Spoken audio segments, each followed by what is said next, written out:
m onye ukwu kelee onye nta biko anyị nọ na Igbo ndị nna anyị mere ka mara na onye si na ha Imo ataala na ya tinye ụkwụ biko anyị ji ọkwa ebe a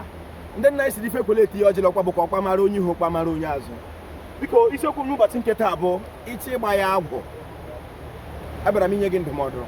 mana ị ga-eji ntị onye Igbo n'obi onye Igbo ndị nna anyị mere ka mara ọ na-eme onye taa aṅara ya aṅa ntị ṅaa ntị ụzọ asị abịa onye Igbo ọ bụrụ na ị chọrọ ịrụ agwụ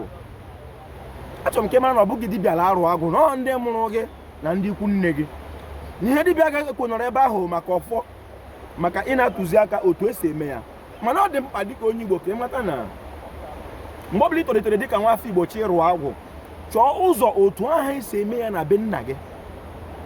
ichi ime omenala mete ya mma onye Igbo gbaa mbọ chọwa otu aha dị mgbe eme n'ala nna gị ọ bụrụ na ijisi ike dịka onye Igbo dịka nwa afọ wedata anya gị n'ala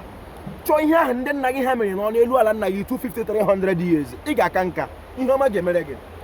because m n'ozi asị abịa amụ Mkpachukwu Ojiagbọ a na-akpọ m Ojiọfọ abụ m onye olu okoro nke dị na Ọmahịa n'ime obodo nke Chineke ekelere m Ọhanweze ekelere m Igbo bụ Igbo ekelere m ndị chiri echi n'ala Igbo ma ndị dibịa na-agba aja ma ndị na-agba afa ma ndị mgbọrọgwụ ma mkpa akwụkwọ Ojiọfọ si ihe onye chiri ya zere Igbo mma mmanụ asị m ntị onye Igbo n'obi onye Igbo ọ dị mkpa ka ị mata na o nwere ihe dị mgbe ememe n'ala nna gị